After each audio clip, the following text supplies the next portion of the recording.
Welcome back, everybody. Nice enough to come out the front. Today, we're gonna work them calves. And that's what's happening on Ranching Sodak. We gotta retrieve the skid steer and the forks because we gotta move some panels, and there's a couple of rocks in that trench that when we put that wire out to the hoop building, I wanna move. So get some fuel in this bad boy and get her home.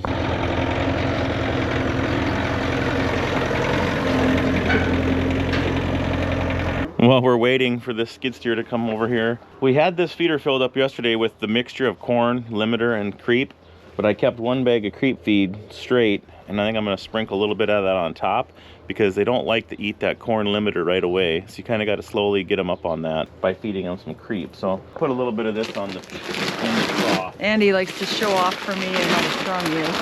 Oh my gosh. He's big red. Looking good. They're coming out tonight.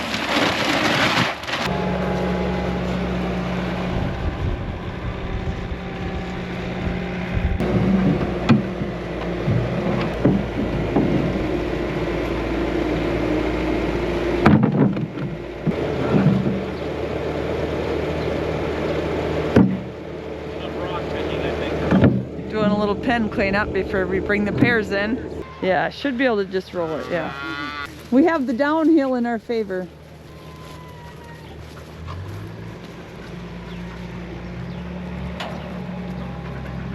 So this is where they're gonna come from. And then we have this little calf pen set up, but see this wonky little corner? I don't like the way that looks as we come in here. So since we have a powerful skid steer, we're gonna unhook these chains and move this panel by hand because I just left it back that way. We'll root Sassy Pants on. It's fine, I got her. Oh boy, this is. Come on, Beefy. Oh boy. Okay. Put that booty to work, girl. We need to come out this way and then go that way. Stop, Johnny, stop. Your body. We're just sliding it uphill, so we don't let the calves out. Stay in your corner. On their root strength. 1, 2, 3. 1, 2, 3. 1, 2, 3. How close are you?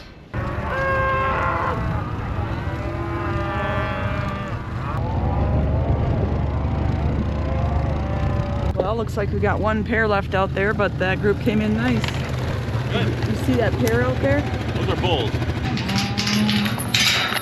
So they shot right in the lake, and then what we do, we just leave them in here, and we'll put these panels back up. Instead of having them go this way, we put these panels up this way, and then they just run right up into the corral.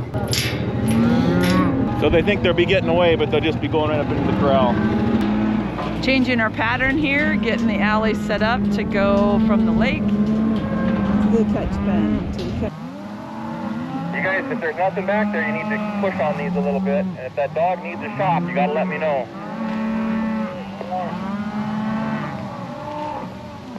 I'm gonna stay here so I can keep them moving.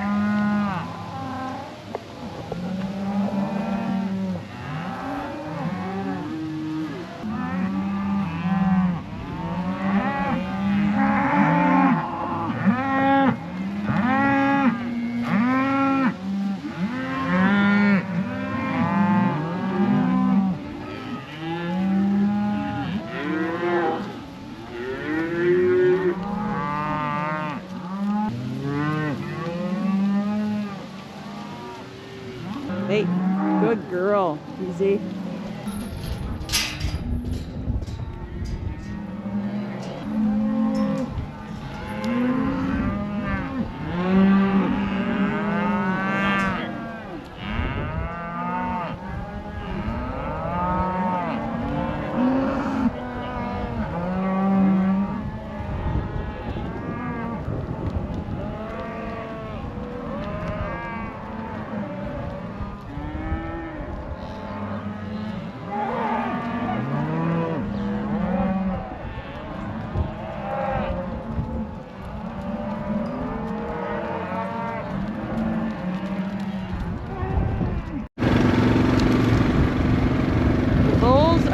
Start their vacation. One little calf wasn't feeling great, so mama and the baby stayed out. Now yeah, I think we'll treat him, and then we'll probably leave these two up here, the pair, and then we can watch him for a few days, make sure he's getting better.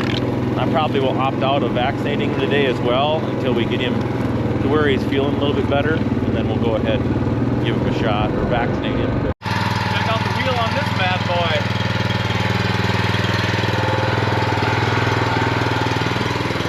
That thing used to be a real bugger, but now with some sweet wheels, not so bad. We'll head to the house and get some medicine out of the garage fridge. Well, we're gonna do a little garage vet chat here. So the first thing for that calf that's not feeling good, we're gonna grab the Zaprevo and some fresh needles, a little pliers to tighten the needle, of course, our syringe, and my handy dandy old school notebook to keep records of what's up today. See you at the chute. Getting the chute in the alley, calf ready, narrowing it down. Millie's ready for action, and we're actually just kind of not wasting time but spending time here. So these cows chill enough, and now they're coming back to the gate and decided they want to leave that pen, which will work out perfect. We're really fortunate. It's a beautiful fall day. This is my favorite kind of weather to work calves. Nobody gets hot, nobody gets cold, and the sun is out. So I use this Zaprevo. I don't know, I've never done Draxxin, I guess. The Zaprevo always works for us. This calf, 478 pounds, so we gave it enough for 500 pounds, 5 cc's. So Johnny, let's open this gate. We'll let it back in with its mother, and then we will let the mother and this calf in with the horses back through that gate. Instead of going in the bud box, we'll open that orange gate. So just Kari, go guard this. Just wait, John, until she doesn't come out. You have to open it and she'll have to guard it at the same time. Perfect. It's a real gentle calf. All right, the time has come. They've calmed down. There's cattle laying down. The bellering is dropped way down. It's been about probably 20 minutes. So now it's time to start sorting. For you newbies, here's the calf sorting deal. We'll take this off, and then the calves can slip underneath there. And then what happens is the cows go down, and they can come around. They'll be nose to nose down there. So let's just slide this thing around the corner. We might have to jack it up a little bit, John. Hang on.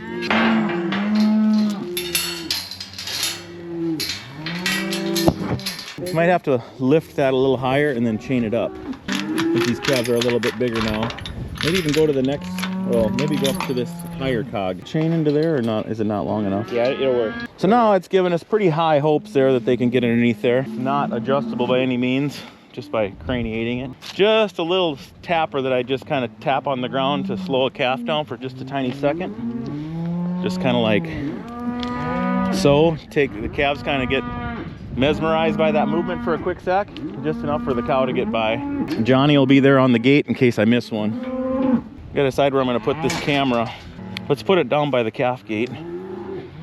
You guys can watch that maybe, huh?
The last little group here.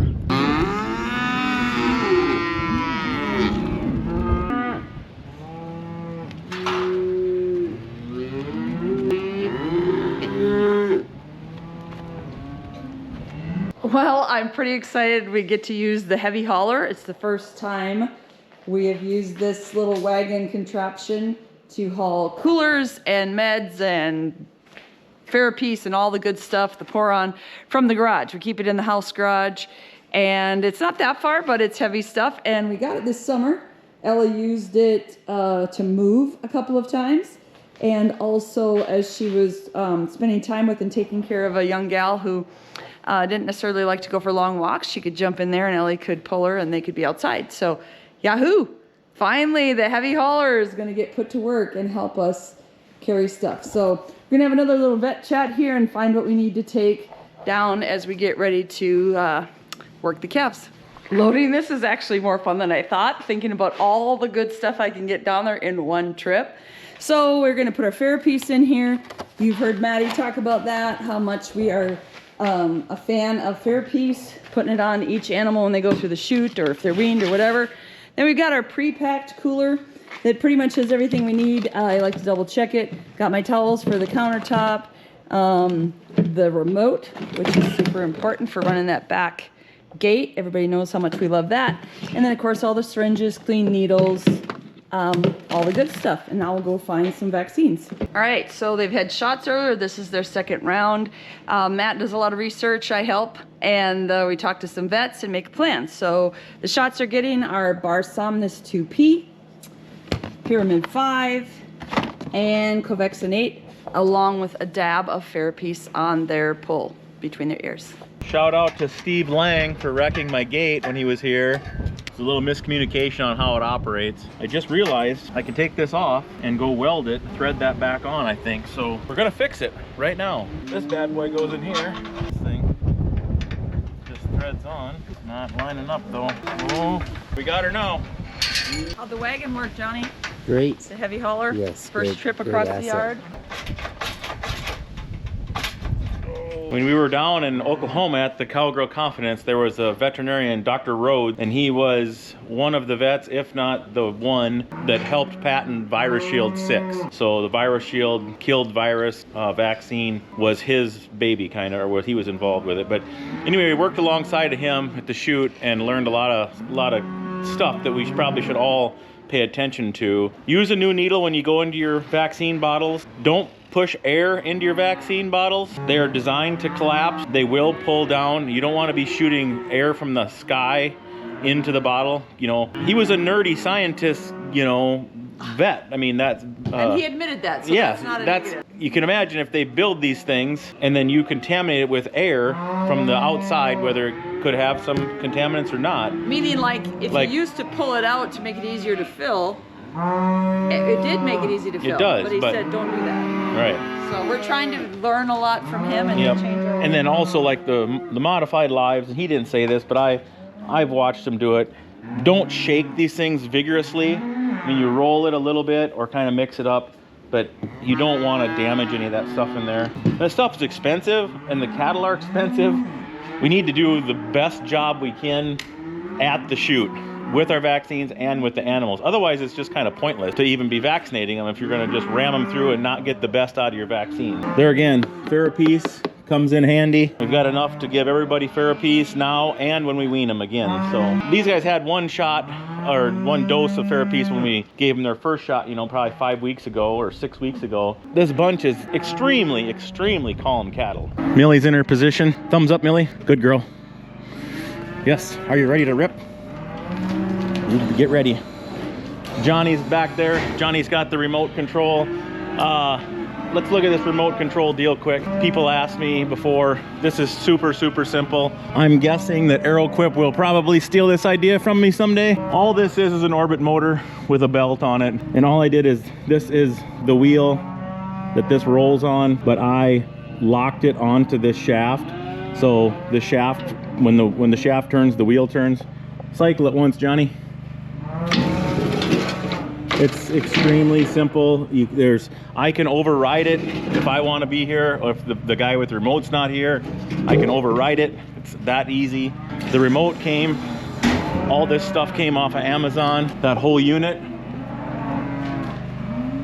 12-volt power unit with remote control for $199 or $189. So I mean, I got $100 in hoses, and I had an old orbit motor, so there you go. Let's power up our scale. If you guys are looking for a scale, US measurements. I believe it's prime USA scale. They are Chinese components, I believe, but the guy's based in the United States. I think some of the stuff is built here. Very, very economical scale system if you're not into like a whole bunch of record keeping. This thing will catch the weight. Get on there, girl. She's the same size she was yesterday. Yeah.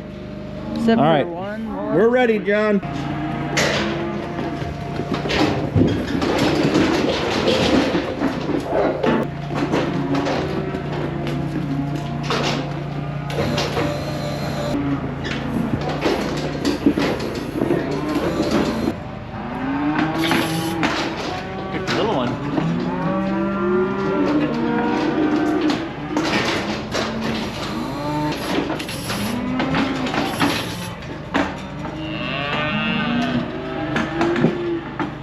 Well, I didn't show you the lancing of it, but he had a lump on underneath his jaw. There's the goo that came out of it. Now I'm gonna give him a little shot of antibiotic. Must have got poked, you know, something to start that. It's doing all right though. We'll probably use LA for this. You know, like that calf with pneumonia, I kind of wanted to use a really good antibiotic, fast acting, long lasting. This is just I mean, it's an infection, but it's not like life-threatening infection. Now that we've opened it up too, so if we give him LA, we'll be fine. Well, MacGyver, AKA I love drama. We work 40 some calves. They just clickety. Don't say negative. Negative is the camera person. We work 40 some calves. Nobody says a word, no glitches.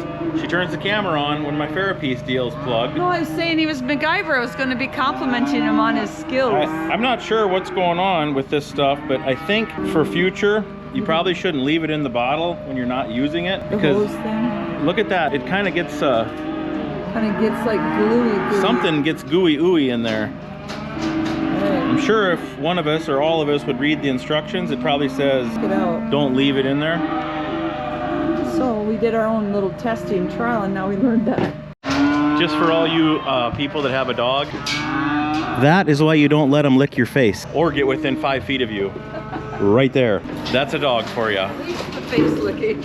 Lick your gal or kiss your gal if you want to lick on something, but not so much your dog.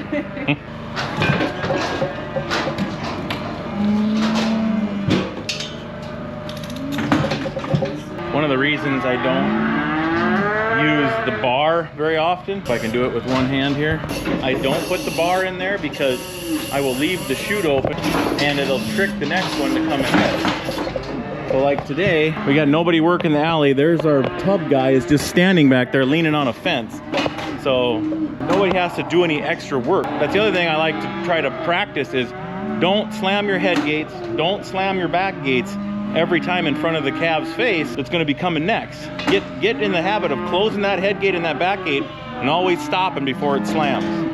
That way, when you do let this calf out, I will let the calf back up, and then when the calf starts to take off, I open the back gate and that just pulls that next calf like a vacuum, just sucks him right into the thing, and the timing just works perfect. Now, if you want to watch, I can show you how it probably won't work.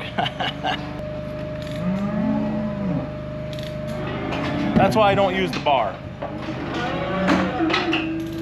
And I kind of like to let them back up. Let's see what happens here. See if we get it to work. Two things.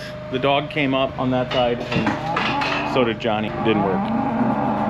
One more time. That's where you get too excited with your lesson and you gotta humble yourself. Here we right? go. No, he was just testing to see if it would walk up by itself. Calf backs up. Let it back up. As soon as it goes forward, open your back gate, slowly close that one, sucks them right in. That time it worked. Okay, well them guys are done. Count them out, and then we'll work those bum calves, I think. Go ahead and run them through the chute. All right, we're gonna try to get a count on them.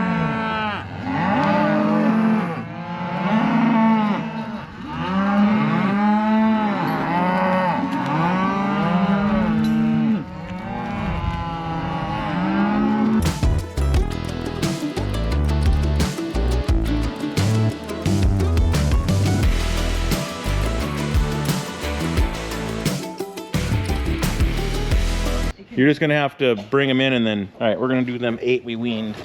the other day. We got the proper amount of dope, the dope lined up. I wonder if my filter ain't needs to be replaced on that thing. Johnny, camera, Farva, gun. It's all you, bud. Which one's Just like that. What's Dane doing right now? He's watching this. No. Well, Dane is, as he will at this moment. He will. Like,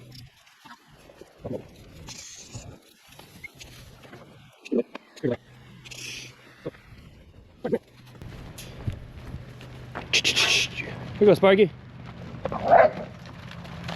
Oh, the only drawback to working Matt's cattle is everything's so gentle and his facility is so functional. It's rather boring because everything goes so smooth, which is a good thing, but sometimes you like to have fun.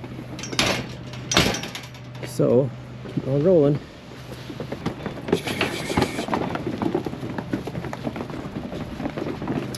Come on, guys. Well, it turns out that all these calves that were the ones we weaned off of them old cows, every one of them were bulls. But now they're steers. Good to go. Well, thanks, Dr. Rhodes.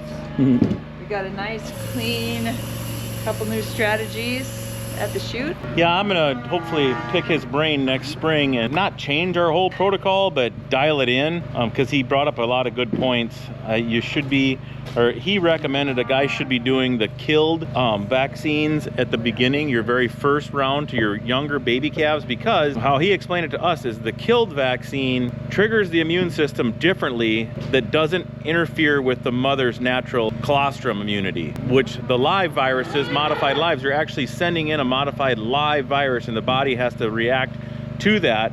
And sometimes it's just the mother's antibiotics that fix that and not really boost the calf's immune system, if that makes sense. Where this doesn't interfere with the mothers. But he said you should do the killed first while they're younger, and as they get bigger, your second one should be the modified live, and then you could boost her back again with the killed, if I remember it right. But anyway, it was a good resource to meet. It was great to meet him, and like I said, I think we'll ask him some advice for our whole protocol next year. All right, we're gonna run these guys back into their pen.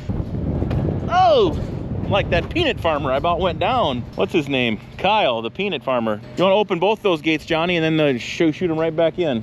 I might go get a load of hay. Mike Lynch is my neighbor. He's got some oddball bales and he's gathering hay, so I think I might go do that. So maybe that's what you'll see next. Totally got too excited about the hay hauling. I forgot we just worked a bunch of cattle and I got to find a home for them. I'm gonna take him over where they're actually gonna end up. He's gonna run around the fence quick, shut a couple gates, open a couple gates, help me get them across the road. Once they're across the road, I can trail them. I don't know, it's like 1.5 miles, but I can manage that. They'll just graze, kind of double dutying.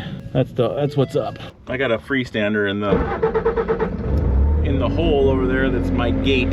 After last spring, or yeah, it was this spring maybe, we had a little debacle catching the cows. We both decided we should have a gate coming across the road, and then we put the poly wire up for lanes, but we won't need it now, the poly wire, because these girls want to go to grass. So we were trying to get them to go from grass into here, and we had a mess last spring.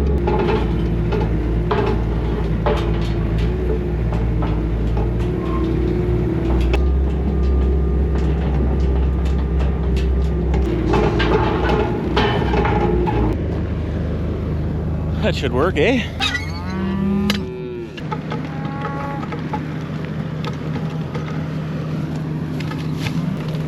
Don't take out my corner posts.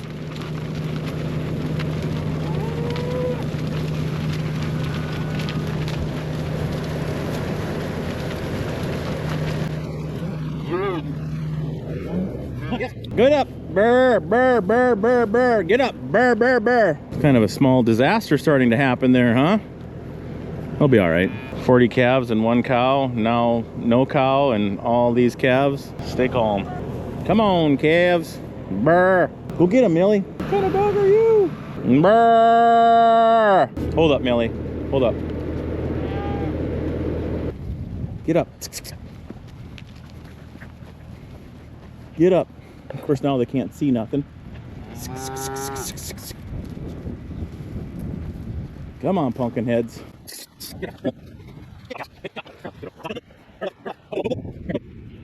Left. Stop.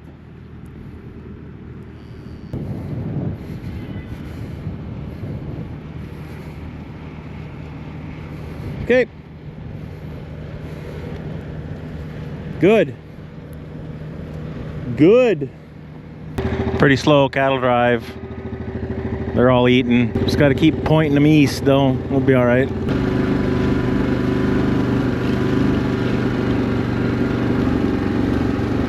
They were violating my bail. Doesn't make for a great YouTube video with a GoPro when we're this far away, but the gate's over yonder way. We've made it, this is the half a mile. We made it a little over half a mile from the gate. So, slow go. Can't believe how much stuff is out here. We hayed this once, you know. Well, we had it grazed down to a golf course this spring. Come on, girl. And then we hayed it one time. We got four bales to the acre, probably. And now it's all regrown back. It's just absolutely insane, the amount of regrowth this year with the moisture. You got fertility and moisture. It was pretty wild. Some of those old bale grazing sites, it was like driving through a cattail slough with the four-wheeler, because it was like you were feel lifted up. So much regrowth.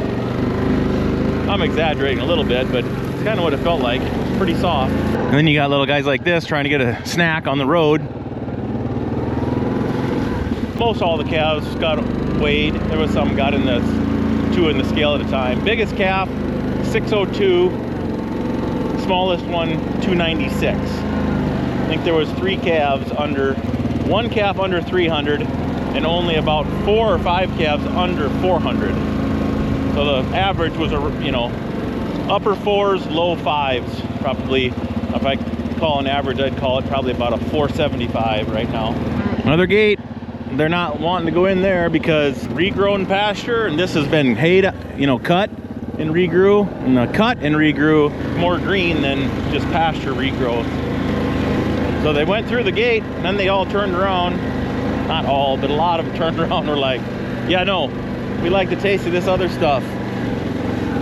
But they're going now. I'm gonna shut the gate, and I'm probably gonna grab the dog. We're gonna go up the gate, go down the highway, and come around, because I think the sorghum gate is still open, so we don't want him to get into that yet. Up here, come on, get up here. Hang on.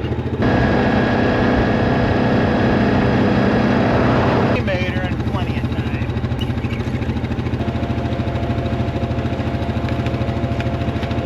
Gate where I want him to go is closed, so I got to go open that, and then we'll go get the cows. Zoom in on that H-brace. See that grouse sitting there? Oh, that could have been our supper. Oh, there she goes. She's probably going. Wants to get up in a tree? No, maybe not. That's the gate we want to open, and the cows should be coming right through that valley here fairly quick if they're still on the move. But this is where they'll stay. This is an 80 and then another 180, so there's actually more than that. There's a big body of water in there. And this is where the solar pickup is, and the big tire tank over at those trees over there. So they can have both of these pastures. I could just leave them in here first for like 2 weeks, and then I could open them up over there. Getting a little slowed up in this old tree claim junk pile. They kind of wanted to hang around down in here, but I got cattle going right over that way now, so I think we're good. And then we got some hanging out back here yet. I know I got some flow going, then I'll go bump all those up. Pretty sure I got, oh, now they look like they're coming back. I don't know, I gotta see here. What are you doing? Get up, turn around, you know where to go. Some of these front ones don't have calves either, so you gotta get some pairs to kind of work their way to the front, then they're more inclined to keep going. Yeah, them turkey necks, as soon as I left, they started coming back. Oh, a bunch of junk here. Oh, they're finally trailing over. I probably just spent 15 minutes right here in this trees, in this junk pile, going back and forth, tucking the edges until I finally got some pairs to work through they pretty much all come back and had to find their calf here. There's always a bunch in the front that run ahead, and then all of a sudden they're like, oh yeah, I want to go find my calf. They're not giving up yet, but I got a pretty good pull going that way, see? Oh, I just got to get around these here.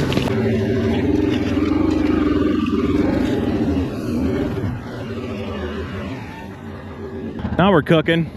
I think we got the last ones going in. They're eating pretty good. This was a pasture we grazed it with all those heifers for a couple weeks in the summer to let them knock it all down, and then this regrew. So I think I am going to just leave them locked. It's an 80, so we'll just leave them locked in here for a week or whatever.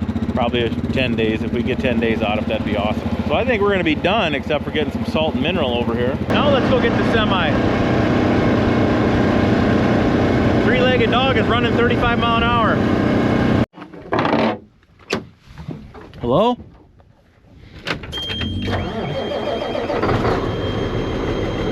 So this is the calf pen out west of the place, and we did the turnips, which I have a ton of turnips where nothing else would grow.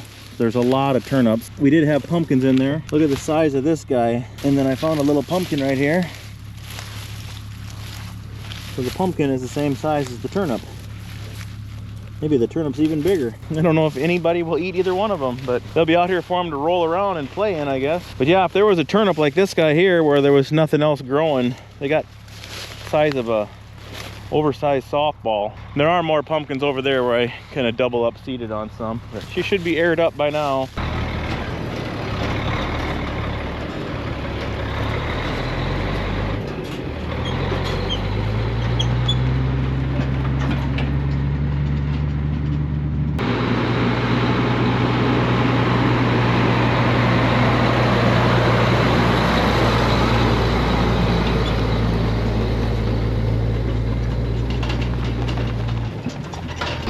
And there he is. So that was a full 360 there on the camera there, Matt. What this is, Mike sells hay, high quality hay to the dairies and to, well, just he tries to grow high quality hay, obviously. So what this was the outside rounds of this field. Outside rounds, a little bit more weed stuff coming in. The headlands, of course, had been packed down, so they weren't quite cured. But so these are beef cow hay at best. Sometimes if Mike gets really bucky, he starts burning hay, and I said, you need to stop burning hay, buddy. Usually give him a little bit for these poor hay bales. He's happy, I'm happy. And I think he's got the other field gathered up. There might be only like a dozen or 10. We'll get a load out of the deal. Big old heavy tight bales, but it just such a tough haying season this year, you know. Yeah, he had the same problems we all did. Somebody will eat this crap. It smells all right. Well, this will get us filled up. I think he's got a line of them over here, so this will just be 20, just the bottom rows. Easy to dump when we get home. Really nice lighting with this golden hour right now. A little tighter than the old 567 with the pressure turned down. Trying to keep the old 30,000 bale count baler going. All right, folks, we made her back in the house. I got the hay unloaded. Johnny got me back to my four-wheeler. We got to get him paid up. Hey, thanks, good day's work. Good, yeah, good work, good pay. Rusty, don't worry about that check. She's good. So when he's in Timber Lake, See you a little bit, Rusty. I'll be there. hot potato check. It'll get a cash fine. Yeah, we'll be good. Thanks for tuning in. We'll catch you on the next one. Peace.